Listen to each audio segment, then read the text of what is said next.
Saudara, Indonesia sudah merdeka sejak tahun 45, namun pemilunya baru diadakan sekitar 10 tahun kemudian. Pertanyaannya, penyebab demokrasi seolah tidak berlangsung ini karena apa ya? Simak selengkapnya di Kamu Harus Tahu. Indonesia merdeka tahun 1945, tapi tahu nggak pemilu pertama baru dilakukan 10 tahun kemudian, tepatnya tahun 1955. Bukan berarti tidak ada demokrasi di tanah air, karena sebetulnya 3 bulan setelah kemerdekaan diproklamasikan oleh Soekarno-Hatta, pemerintah saat itu sudah menyatakan keinginannya untuk menyelenggarakan pemilu pada awal 1946.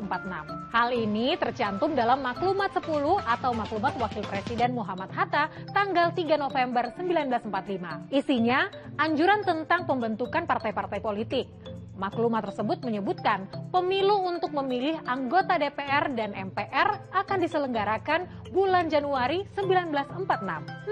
Terus apa dong penyebab rencana pemilu pertama ini gagal digelar? Ada 2 penyebabnya. Pertama, karena belum ada undang-undang pemilu dan keamanan belum stabil.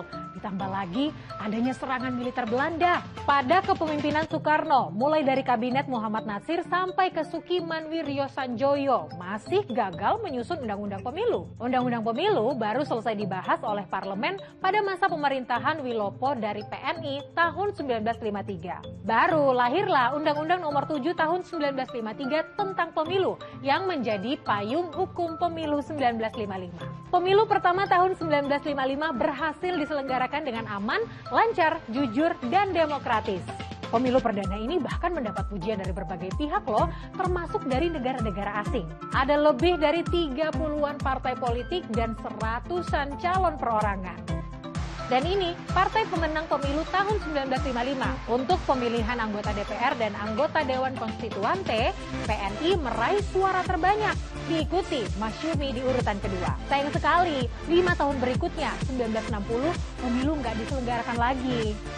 Karena Soekarno secara sepihak dengan senjata dekret Presiden 5 Juli 1959 membentuk DPR gotong royong dan MPR sementara yang semua anggotanya diangkat presiden. Jadi di era pemerintahan Soekarno, pemilu hanya dilakukan sekali.